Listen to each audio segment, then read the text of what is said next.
نستعينه ونستغفره ونعوذ به من شرور أنفسنا ومن سيئات أعمالنا من يهده الله فلا مضل له ومن يضلله فلا هادي له أشهد أن لا إله إلا الله وأشهد أن محمدا رسول الله اللهم صل وسلم وبارك على سيدنا محمد الفاتح لما أغلق والخاتم لما سبق ناصر الحق بالحق والهادي إلى صراطك المستقيم صلى الله عليه وعلى آله حق قدره ومقداره العظيم اللهم افتح علينا حكمتك وانشر علينا من خزائن رحمتك يا أرحم الراحمين وسخر لي ولنا جميعا كل أحد بحق بسم الله الرحمن الرحيم أما بعد Assalamualaikum warahmatullahi wabarakatuh. Terima kasih pada Tuan Haji Zainal Azim, pengerusi Masjid Karyah Kampung Paya Port Dickson. Saya muliakan. Seterusnya hadirin muslimin, para jemaah, mudah-mudahan kita mendapat kerahmatan daripada Allah Subhanahu wa taala. Alhamdulillah. Marilah kita panjatkan kesyukuran kehadratnya Allah Subhanahu wa taala. Setinggi-tinggi rasa syukur kita kehadrat Allah Subhanahu wa taala yang dengan izinnya dapat kita pada malam ini, hari Jumaat 3 hari bulan Julai, ya. 3 hari bulan Julai. Jadi makna kita mula PKP hari itu 18 Mac, 18 hari bulan 3. Ya. Bulan 3, bulan 4, bulan 5, bulan 6, ya. Masuk bulan 7, ya, kita malam ini, ya. Alhamdulillah. Yang penting, ya, apa pun yang berlaku, ya, kebergantungan kita kepadanya Allah Subhanahu wa taala, ya, tidak akan pernah lepas. Baik. Jadi muslimin, para jemaah hadirin rahmati Allah Subhanahu wa taala, ya. Saya menanyakan, ya, kerana saya tak menanda, ya. Kalau ada tanda pun banyak tanda, ya. Tak tahu tanda yang mana satu. Tetapi, ya, saya yakin dengan apa yang ditunjukkan oleh Tuan Haji Nizam tadi, ya. Malam ni kita sambung pada muka surat 45, bab yang kedua, mengenal istilah dalam ilmu tauhid. Ya. Kalau diam tu maknanya betul lah tu. Ya, alhamdulillah, ya. Jadi kita dah masuk bab yang kedua. Selesai kita bab yang pertama, ya. Maka setiap bab ada pelajaran. Baik, kita masuk bab yang kedua, pelajaran yang pertama, ya. Jadi dalam bab kedua ni mula balik pelajaran yang pertama. Jadi bab kedua ini menceritakan mengenai istilah dalam ilmu tauhid, ya, istilah. Baik. Jadi dalam pelajaran yang pertama ini, istilah yang dikenalkan kepada kita iaitu istilah zat dan sifat. Qala al-muallif rahimahullahu ta'ala, berkata penyusun kitab ini, wa nafa'ana bihi wa bi'ulumihi fid daraini amin. Mudah-mudahan kita beroleh manfaat hasil penulisannya dunia dan akhirat. Katanya perbezaan di antara zat dan sifat. Ya, jadi kita tahu zat ini satu istilah dalam ilmu tauhid. Begitu juga sifat istilah dalam ilmu tauhid, ya. Baik. Jadi apa beza di antara dua istilah ini? Ya, apakah beza di antara dua istilah ini? Qala, katanya perbezaan di antara kedua-duanya adalah seperti berikut. Maka jawapan diberikan dalam bentuk jadual. Ya, maka kita tengok ada jadual muka surat 45 dan 46. Baik. Dalam jadual itu diberikan tajuk, ya, di atasnya itu perkara, pengertian, maksud dan contoh. Jadi perkara itu merujuk kepada istilah. Jadi perkara, ya, yang nak ditunjukkan dalam jadual ini iaitu istilah itu sendiri. Istilah yang mana? Zat ke sifat? Baik. Pada muka surat 45 itu istilahnya yang menjadi perkara adalah zat. Zat. Apakah yang diertikan dengan zat? Apakah, ya, yang dimaknakan dengan zat? Maka dalam kotak itu dikatakan maqama binafsihi, ya, iaitu apa-apa yang berdiri dengan sendirinya. Ya, yang itu dikatakan sebagai pengertian kepada zat. Ya, jadi mudah aja. Zat artinya, ya, kalau bahasa lama dulu ma tu barang yang, ya, hari ini apa yang berdiri dengan sendirinya. Maknanya apa itu, ya, artinya banyak benda yang berdiri dengan sendirinya. Jadi apa yang dimaksudkan apa yang berdiri dengan sendirinya? Maka dengan pengertian ini, ya, dibawakan dalam jadual yang berikutnya dengan maksud. Maksud zat, iaitu ia tidak memerlukan zat untuk ada, kerana ia adalah zat. Ya. Jadi bila dikatakan zat, ya, dia tidak perlu kepada yang lain, kerana dia sendiri, kerana dia sendiri. Maqama binafsih artinya dia sendiri. Kalau kita ikut istilahat itu, kalau kita, ya, barang yang berdiri dengan sendirinya, apa dia Ustaz? Jadi maqama binafsih itu kita katakan, ya, dia sendiri. Itu istilah kita, dia sendirilah. Ya, maka dipercontohkan dengan zat. Ya, baik, ini belum muktamad lagi, ya, belum muktamad lagi. Baik, ini sebagai satu pengenalan, ya, yang umum. Maka contoh itu diberikan dua. Yang pertama Allah. Allah, ya. Yang keduanya makhluk. Jadi zat, ya, zat Allah, zat makhluk. Itu, ya, apa yang dicontohkan di dalam jadual. Kena faham secara itu, bawa bertenang, ya. Kita akan dibawa perbahasannya. Okey, sampai situ.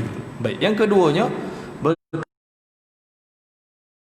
apakah makna sifat maqama bi ghairihi?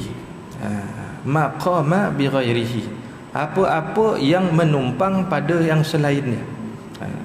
Kalau tak menumpang, itu zat. Kalau menumpang, itu sifat. Itu dari segi pengertian. Maksudnya bagaimana? Yang dimaksudkan dengan sifat, ia memerlukan zat untuk ada. Jika tidak ada zat, sifat tidak mungkin ada. Jadi makna di sini, sifat ini menumpang.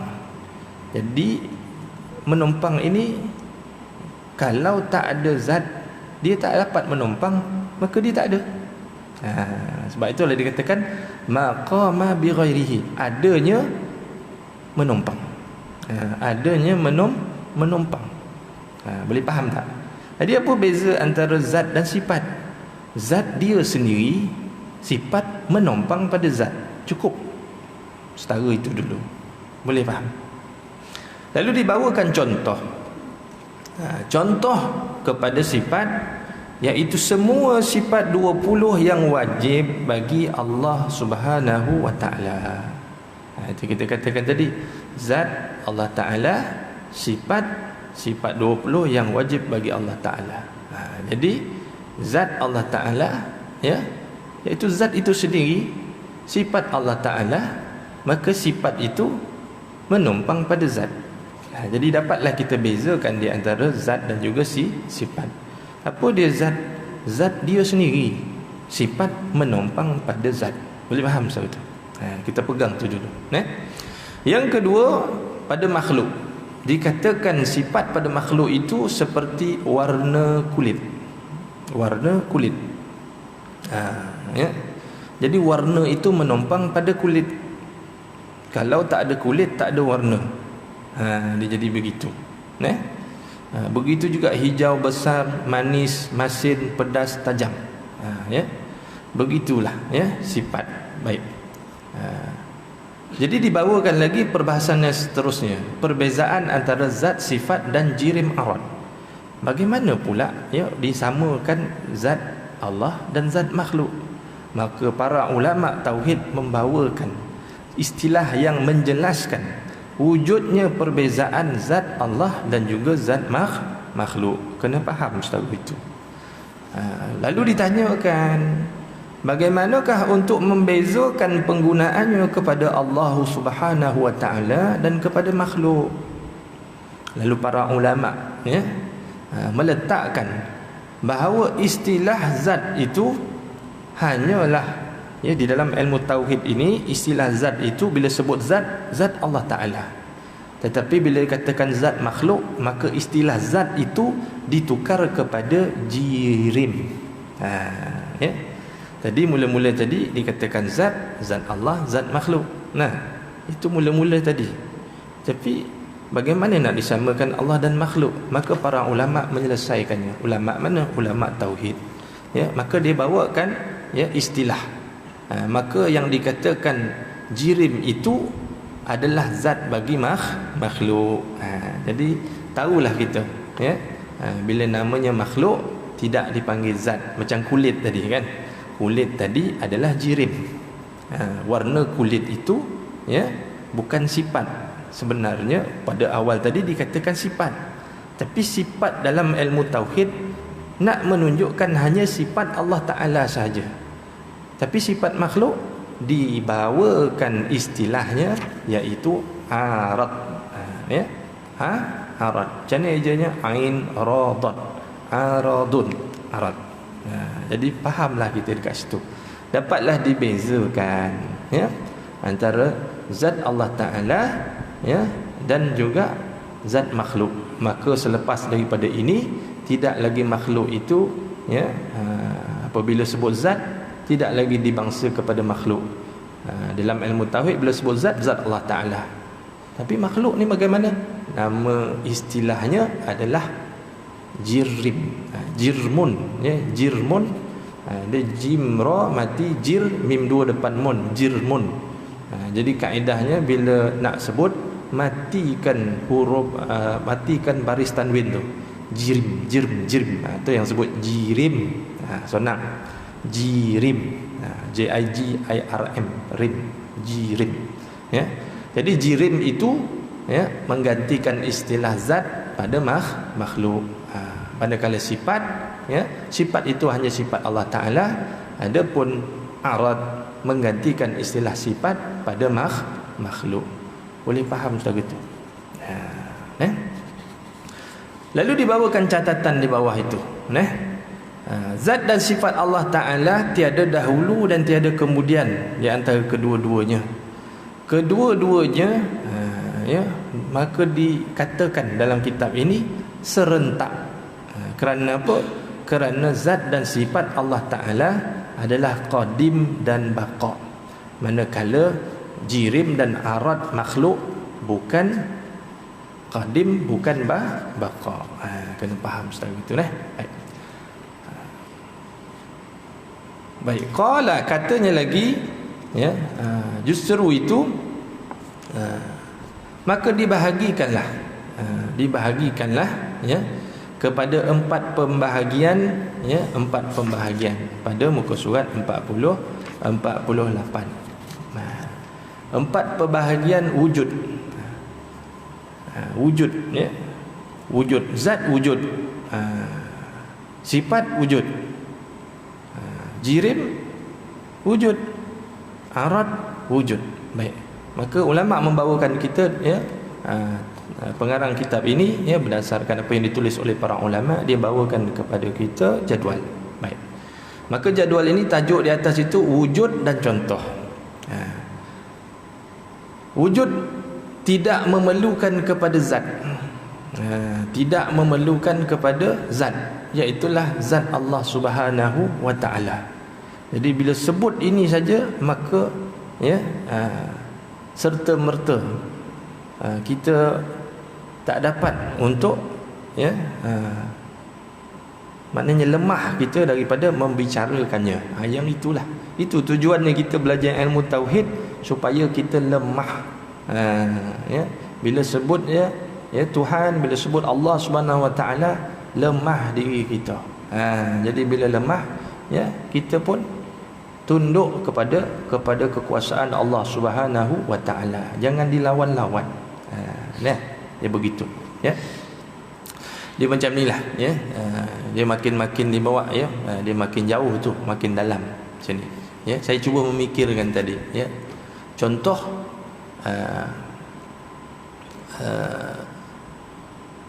kuman, kan? Kuman tu kan makhluk, betul tak? Ya. Jadi, ya, sifat dia mudarat. Ada kuman sifat dia memudaratkan. Ya. Jadi kuman itu dikatakan sebagai jirim, memudaratkan itu dikatakan sebagai arad. Ya. Jirim, ya, arad. Maka yang ada sekarang ini ialah makhluk yang memudaratkan. Tapi masalahnya dia tak nampak ada mata, tapi dia ada. Nampak tak? Macam mana pula nak ngubah dia ada tak nampak kat mata? Hati tu kan macam tu punya kuat lah nak mengatakan, ya tak? Sebab apa? Sebab dah biasa datang jumpa nak bersalam, tapi dah datang masjid nak duduk doket-doket. Dah biasa kuliah ada muslimat. Tadi sebut muslimat langsung mandang pengusi kat saya. Kan?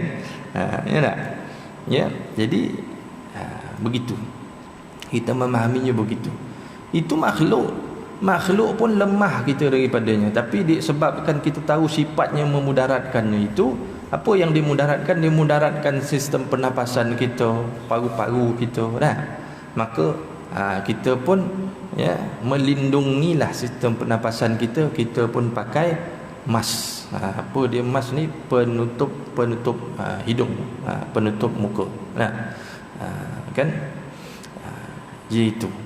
Jadi nak menunjukkan bahawa kita peraku dia itu wujud. Tetapi, ya, wujudnya itu di mana?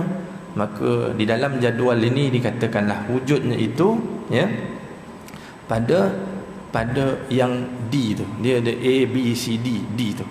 Jadi memerlukan zat untuk menjadikannya, tetapi tidak memerlukan zat untuk ditempati. Maka kuman itu, ya, yang dijadikan. Siapa yang menjadikannya? Maka kita kembali balik, ya, yang maha berkuasa iaitu A, tidak memerlukan kepada zat. Maka semuanya adalah ciptaannya Allah Subhanahu wa taala. Nampak tak? Ya? Jadi Allah Subhanahu wa taala ada. Tak? Ada Allah taala tidak memerlukan kepada zat. Tetapi, ya, makhluk tadi yang namanya kuman tadi, ya, dia itu diciptakan. Jadi tahulah kita kedudukannya macam mana. Nah, jadi maka sifat Allah Subhanahu wa taala, sifat 20 tu lah, wujud, qidam, baqa, mukhalafatu lil hawadits, qiyamuhu bi nafsihi, wahdaniyah, qudrah, iradah, ilmun, hayatun, sama', basar, kalam, kaunu qadiran, kaunu muridan, kaunuhu aliman, kaunu hayyan, kaunu sami'an, kaunu basiran, kaunu mutakalliman. Sifat-sifat Allah Ta'ala. Tapi yang tadi tu, sifat kuman tadi tu, itu tak dipanggil sebagai sifat, dipanggil sebagai arad. Jadi ya, sifat memudaratkan dia itu, dia mesti menompang. Ya, dia mesti menompang. Nampak tak? Ya. Jadi dia akan menompang. Dia sendiri tak kuat. Kuman tu sendiri dia tak kuat, tapi dia perlu menompang. Dia macam parasit lah. Dia kalau ada kuman tu, ya, kalau dia tak dapat benda hidup, dia akan mati. Tapi kalau dia dapat benda hidup, contoh seperti kita ni hidup, kan? Dapat dia hinggap kat kita, maka dia bertaking kuat.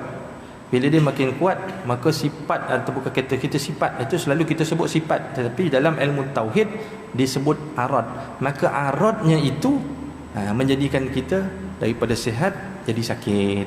Dia kata, istilah tauhid. Malam ni baru kita tahu istilah, ya, sifat yang kita guna, sifat-sifat tu. Tapi bila menggunakan, ya, sifat dalam perbicaraan ilmu tauhid, itu hanya merujuk kepada sifat Allah Ta'ala. Adapun sifat yang dibangsakan kepada makhluk di dalam ilmu tauhid disebut sebagai arad. Ya, jadi mudarat itu adalah arad. Jadi sebab itu, ya, kita jaga-jaga. Ini tak? Jadi jaga supaya apa? Ya, kalau dia keluar pun daripada badan kita, dia tak hinggap pada orang lain. Jadi dengan harapan bila dia tak dapat ingat pada orang lain, maka dia tidak akan bertahan lama, akhirnya dia mati begitu saja. Itulah yang yang dibincangkan kepada kita. Baik. Justru itu dia itu makhluk. Jadi kita dah kata tadi, bila sebut Allah Taala, lemah kita daripada mengenal Allah Taala. Habis itu apa yang boleh kita kenal? Kita cubalah mengenal apa yang dicipta oleh Allah Subhanahu wa Taala. Itulah cantiknya ulama membawakan kepada pelajaran yang kedua, iaitu mengenal makhluk.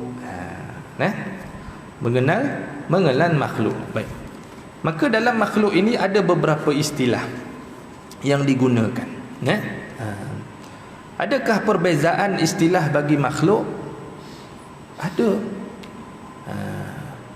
Walaupun berbeza dari segi istilahnya, tetapi membawa maksud yang satu, iaitu makhluk. Apa dia? Baik, kita tengok istilah yang ada di sini, A, B, C, D, E, F, G. Banyak tu, ya. A, B, C, D, E, F, G. Tujuh istilah. Jadi istilah ini 7. Jadi sebut pun beza-beza, tapi maksudnya adalah makhluk, ciptaan. Ya. Jadi macam mana kita, macam mana kita nak berunding dalam ilmu tauhid ni, maka dibawa kepada kita perundingan atau perbahasan mengenai makhluk. Jadi kena kenal makhluk. Sebab itu orang yang kenal Allah Ta'ala, dia kenal makhluk. Kan kita pun anda dia ni lah. Tepat dia tahu makhluk tu, keadaannya, kedudukannya. Begitu, ya. Sebab itu istilah yang kita dengar, man arafa nafsahu faqad arafa rabbah. Nafsa tu diri itu makhluk. Siapa yang kenal dia akan makhluk, kenallah dia akan pencipta makhluk. Tapi kalau tak kenal itu makhluk, macam mana dia nak kenal kepada pencipta makhluk? Maka dia menyalahkan makhluk-makhluk. Jadilah dia sesat dalam dalam mengenal pencipta. Jadi sebab itu kita mengaji ilmu tauhid. Ilmu tauhid itu membawa kita untuk kita peringkat demi peringkat perbahasannya cantik, supaya kita dapat mengenal, yang masuk kata kenal di situ, kita katakan tadilah, bila sebut Allah Ta'ala, tahu dah lemah kita daripada untuk membahaskannya, membicarakannya. Sebut Allah, takut kita. Sebut Allah, rasa lemah kita. Jadi nak sentiasa rasa diri itu lemah, sebutlah Allah, Allah, Allah, Allah. Sebut sifatnya.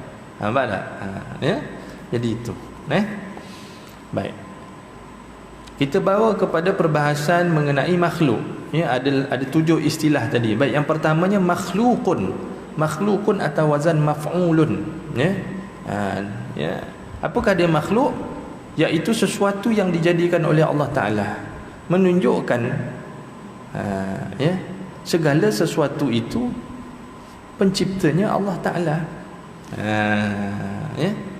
Jadi kita kuman kita kan. Imam baca tadi apa? Tahassanna bizil izzati wal jabaru. Tahassanna. Tak? Maka kita berlindung. Husun ni apa? Husun ni pendinding. Jadi kita sekarang ni kita berhadapan dengan makhluk, tak? Tapi kita nak berdepan dengan makhluk tu, kita tak nampak. Siapakah yang lebih mengetahui keadaan makhluk itu? Sudah pastilah penciptanya. Maka dibawalah kepada pencipta kembali, pengaduan kita. Tahassanna, kami berlindung bizil izzah. Jadi Tuhanlah yang punya izzah. Nampak? Sebab dia pencipta, punya kehebatan kerana dia pencipta. Tahassanna bizil izzati wal jabarut wa'tasamna, sama juga melindung, kami berlindung bi rabbil malakut, dengan dia pencipta. Namanya banyak. Sebab itu zat, sifat, asma, af'al. Yang kita sebut-sebut dalam doa tu asma'ullah, namanya. Jadi asma' itu pun sendiri dah plural, dah kata jamak. Daripada perkataan ismun tu asalnya samu yang tinggi. Jadi nama itu menunjukkan zat Allah Ta'ala yang maha tinggi. Jadi kalau bahas berkaitan dengan itu, ya, Allahu Akbar, bukan saya lah, ya. Kita cari tok guru lah, ya. Baik. Jadi satu, istilah pertama makhluk. Istilah yang kedua adalah alam. Alam ini adalah makhluk juga, tapi dalam sudut pandang selain daripada Allah Ta'ala. Maka selain daripada Allah Subhanahu Wa Ta'ala, dia juga disebut sebagai alam. Maka Allah adalah Rabb, selain Allah adalah ciptaan. Maka ciptaan itu dikatakan sebagai alam. Rabbul Alamin, pencipta sekaliannya. Maka pencipta sekaliannya, maka puji-pujilah hanya, ya, hanya yang layak bagi dia hanya puji-pujian. Sebut Allah yang dipuji sentiasa. Nampak tu? Alhamdulillah, ya, puji-pujian milik Allah Rabbul Alamin, pencipta sekaliannya. Nampak tak? Ya. Maka bila dikatakan ciptaan Allah Ta'ala itu, pastilah dia itu terdiri daripada jirim dan arad. Jirim dan arad. Semua makhluk itu, ya, mempunyai jirim dan arad dalam istilah tauhid. Tapi kalau tak istilah tauhid, jirim tu pemanda, jirim tu zat, arad tu apa? Arad tu sifat. Tapi istilah tauhid dia tak nak guna kepada makhluk, zat dan sifat. Jadi kalau sebut makhluk aja, dia tukar terus daripada zat kepada jirim, sifat kepada arad. Tak? Selama ni kita tengok apa bondo arad ni, jirim, ya. Kan kita tengok jisim lagi, jirim lagi, ya. Kan kita tengok, ya, fard lagi, kan. Dia banyak istilah. Baik, tak apa, kita tinggalkan dahulu, ya. Mana benda yang, ya, memeningkan kepala, tinggal dulu. Kita fikir balik apa yang dipandukan oleh para ulama, oleh penyusun kitab ini. Baik.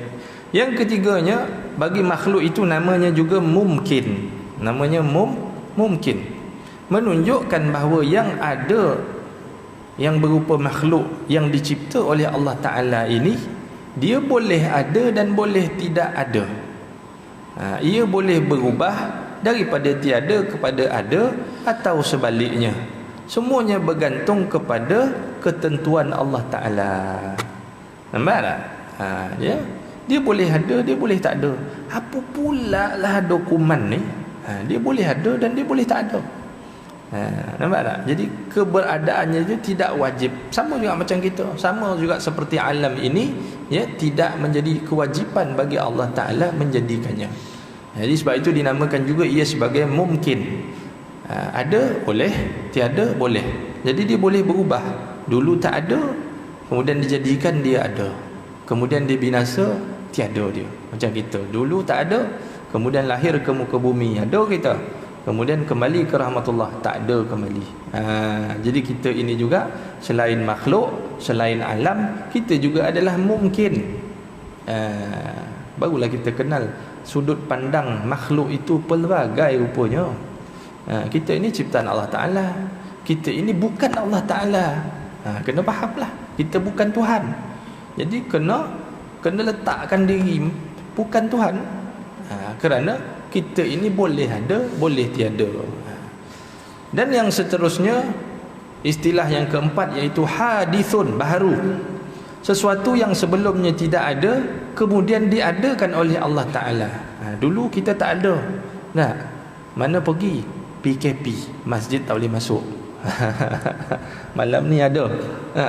Jadi hadisun, hawadis. Malam ni kita semua adalah hawadis. Ya? Jamak daripada hadis, hawadis. Sebab apa? Hari itu tak ada, tapi sebelum Covid itu ada. Kejap ada, kejap tak ada. Jadi ada, tak ada, ada, tak ada, ya. Tapi bila sebut hadis ini, dulunya tak ada, kemudian ada. Baik. Seterusnya kaunun. Kaunun ini juga, ya, samalah seperti makhlukun, kainatun, sesuatu yang dijadikan, kun fayakun, kun fayakun, ya. Maka kejadian itulah namanya, ya, kaunun kainatun. Siapa kita lah? Siapa? keliling kelalang kita ni. Apa yang boleh kita pandang, apa yang boleh kita dengar, semuanya itu adalah termasuk dalam kaunun. Jadi mana kita nak lari. Jadi sebab itu bila kita boleh meletakkan tauhid itu pada setiap apa yang kita pandang, setiap apa yang kita dengar, tapi kena mengajilah. Kena mengaji, bukan ikut rasa syok sendiri. Kena mengaji. Jadi ada maknanya apa yang akan kita alami itu telah dialami oleh orang-orang yang terdahulu daripada kita. Kalau kita syok ni, kita berasa orang tak pernah merasa syok lah. Kau tak rasa, dan rasa tak. Tetapi bila kita mengaji, kita merasai apa yang pernah dirasai oleh orang yang terdahulu daripada kita, maka kita tidak sombong. Walaupun sekalipun kita kita kaya raya, tapi orang sebelum kita dah pernah kaya raya, jadi tahulah kita. Tak adalah sombong pun lah. Kalau kita ni alim, orang sebelum kita pun alim, tahulah kedudukan kita. Begitu. Baik. Ghalib ngaji ni kan dah isyak belum? Belum kan? Okay. Dia ada bunyi kan? Belum. Dia tak ada bunyi, dia tak. Baik. Seterusnya jirmun. Apa yang dikatakan jirim tadi? Jirim ni maknanya mengambil ruang. Mengambil ruang. Tak? Jadi macam kita ni lah. Tak? Daripada sana sampai sana, bila dah dibuat penjarakan, ini je lah yang dapat. Jadi tu yang istilahnya sebelum PKP, mungkin ini 10 kaki, 20 kaki, 30 kaki, 60 kaki. Jadi 60 kaki. Tak? 60 kaki. Kan? 60 kaki 60 orang. Satu kaki satu orang. Tapi bila PKP, tak? Dia dah main meter pula dah. Jadi tukarkanlah. Tak? Daripada meter kepada kaki, 3.3 kaki lebih kurang 1 meter. Jadi 4 kaki lah, lebih kurang 4 kaki lah. 4 kaki 1 meter setengah.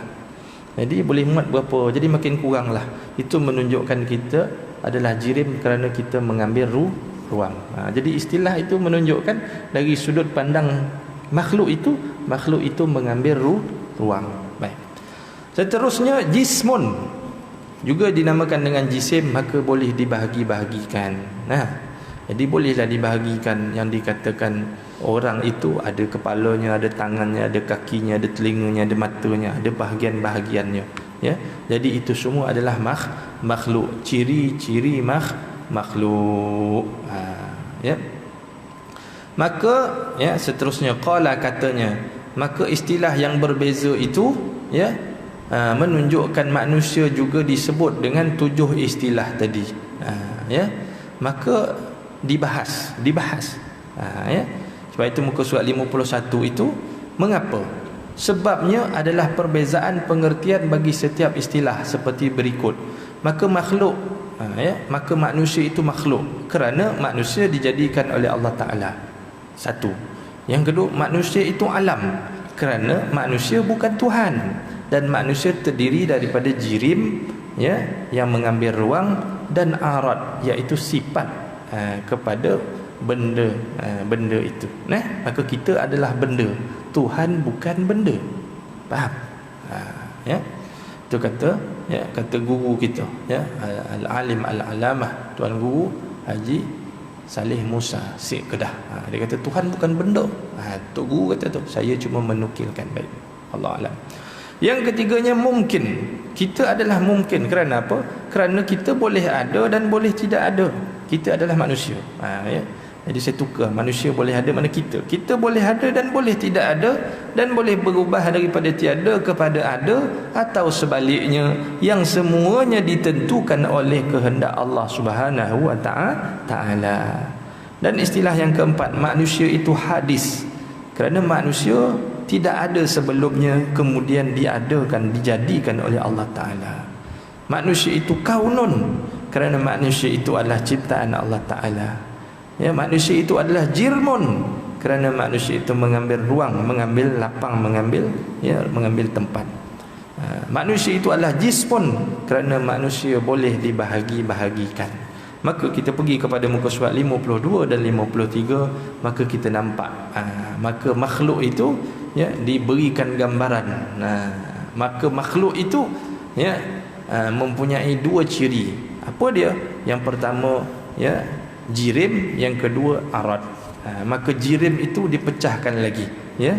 Jirim ya kepada jisim, jirim kepada jauharu firdin. Jauhar firdin ni ya dia adalah makhluk dan dia mengambil ruang, tetapi dia tak dapat nak dibahagi-bahagikan. Seperti apa? Seperti atom. Atom itu adalah makhluk, tapi kerana dia itu terlampau kecil, maka dikatakan dia itu sebagai firdun. Ya, jauharu fardin. Jauharu firdin boleh, fardin boleh, ya dia asal fardun, tapi bila dalam istilah bila dia dah jadi mudhafun ilaih, dah bersandar dia. Apa dia bersandar ni? Dia asal dua kalimah. Yang satu kalimah jika dipisah-pisahkan makna dia lain. Tapi bila dicantumkan dia membawa kepada satu makna. Itu maknanya ya istilah. Jadi belajar bahasa Arab ni banyak istilah dia. Ya, mudhafun ilaih. Itu dia. Ya. Sandar bersandar. Jadi bila dah bersandar berubah baris dia daripada fardun, disebabkan penyandaran itu dibaca fardin. Cantik bahasa Arab ni ya. Tu ya. Jadi atom, neuron, proton itu semua adalah jirim. Maknanya dia ada mengambil ruang dan dia adalah makhluk. Tapi ada pun makhluk yang dapat dibahagi-bahagikan, maka dipecah lagi kepada kasifun juga latifun. Ya, seperti kita ini ya, makhluk kasar ya, dia disebut sebagai makhluk halus. Itu dikatakan latifun, makhluk halus. Ya, kita ingat makhluk halus tu seperti ya, hantu dan sebagainya. Kita tak tahu ni lampu cahaya ni makhluk halus lah ni. Ni lampu kan, makhluk halus lah ni. Ya tak? Jadi bila kita mengaji, tak adalah makhluk halus tu yang menakutkan. Makhluk halus itu juga yang membantu kita malam ni. Malam gelap, masuk masjid, buka makhluk halus. Apa dia? Lampu. Maka lampu makhluk halus ini menerangi kita, maka dapat kita baca kitab. Nampak tak? Ni makhluk halus lah ni. Cakap di sini, suara kedengaran. Ni makhluk halus. Faham dah kita. Itu kedudukan ya. Maka dia mengambil ruang suara itu ya. Itu dikatakan makhluk halus. Faham kita ya. Maka jirim ini ada yang menumpang padanya. Maka yang menumpang pada itulah yang dikatakan sebagai sifat benda, ataupun istilah kita gunakan tadi arad ya, arad. Bahasa kita payah nak sebut ra tebal ni. Biasa ra tebal ni ra arad. Ya tak? Aradun. Dia bahasa Arab ni dia borek, ya tak? Jadi kita orang Melayu ni kita nak ringan-ringan kan, arad, arad. Dia begitulah. Jadi arad ini dia mesti ya boleh ditanyakan, kat mana dia? Kat mana tabah aina, di mana? Nampak? Jadi makhluk itu di mana? Kat mana suara keluar tu melalui makhluk halus ni. Makhluk halus ni membawa suara saya naik ke atas. Ya. Barulah kita faham. Nampak? Jadi boleh ditanya aina. Ya. Kemudian boleh ditanya kaifa, bagaimana? Naik turun. Ya, besar kecil boleh ditanya. Mata, bila, boleh ditanyakan ya tentang masanya. Dan juga kam, berapa ataupun apakah dia punya juzuk-juzuk bahagian-bahagiannya. Jadi nak menunjukkan kepada kita selagi mana boleh ditanya, selagi mana boleh ditanyakan kaifa, mata, kam, itu semua adalah makhluk. Sedangkan maha suci Allah Subhanahu wa taala daripada disamakan dengan makhluk dan ditanyakan dengan persoalan-persoalan ini. Boleh faham saudara tu? Jadi buat akhirnya, kenapakah penting untuk mengenal makhluk? Ya, sikitlah lilas muka surat 54 kita berhenti ya. Sebab ni pelajaran yang kedua habis. Sangat penting untuk mengenal makhluk. Sesungguhnya sangat penting mengenal makhluk supaya tidak menyamakan Allah Ta'ala dengan makhluk. Allah Tuhan, makhluk ciptaannya cukup pegang tu sampai kesudah. Sebab itu orang yang berpegang qul huwallahu ahad, Allah Tuhan, kita makhluk, kita ciptaannya. Apa juga yang kita lakukan, pegang tu, cukup. Itulah tauhid kita, qul huwallahu ahad. Jadi bila kita kenal keadaan makhluk macam mana pun, macam mana pun, jadi kita tidak akan dapat menyamakan makhluk itu dengan Tuhan. Kalau orang tengok teknologi kan, macam teknologi ni, ya tak? Boleh pula macam-macam lah. Tetapi akhirnya kita tahu yang itu adalah makhluk halus. Itu je ceritanya. Teknologi hari ni istilahnya dia adalah makhluk halus. Dia tak ada apa pun. Dia masih lagi makhluk. Jadi innallaha sani'a kullu san'atin wa san'atih. Sekalipun orang kata ini kita yang buat, tetapi ingatlah Allah menciptakan kita dan apa yang kita buat. Jadi begitu taranya, ya. Jadi penting untuk kita kenal makhluk supaya tidak menyamakan dengan Allah Ta'ala, ya. Maka kesimpulan bolehlah dikatakan, maka menafikan Allah Ta'ala ada tangan, jari, mata, telinga, itu tak boleh dikatakan. Kerana apa? Kerana ada tangan, jari, itu semua adalah ciri makhluk. Tangan, kaki, itu semua adalah jirim.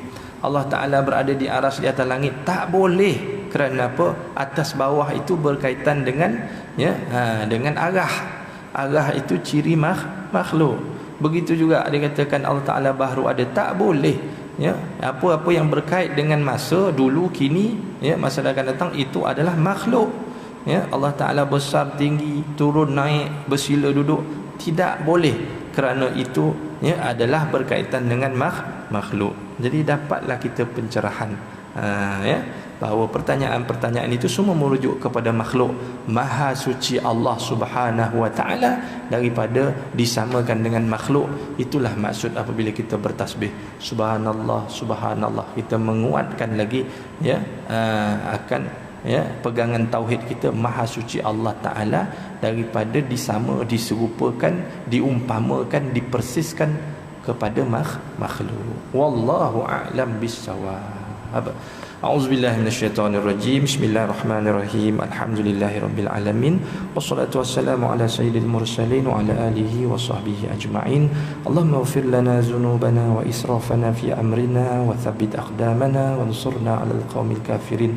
Allahumma ajbur inkisarana wa qbal i'tizarana wa khtim as-solihati a'malana wa 'alal iman wal islam jam'an tawaffana muslima wa anta radin 'anna wa la tuhina Allahumma fi ghaflah wa la ta'khuzna 'ala واجعل آخر كلامنا من الدنيا عند انتهاء آجالنا قول لا إله إلا الله سيدنا محمد رسول الله كلمة حق عليها نحيا وعليها نموت وبها نبعث إن شاء الله من الآمنين ربنا آتنا في الدنيا حسنة وفي الآخرة حسنة وقنا عذاب النار وصلى الله على سيدنا محمد وعلى آله وصحبه أجمعين والحمد لله رب العالمين.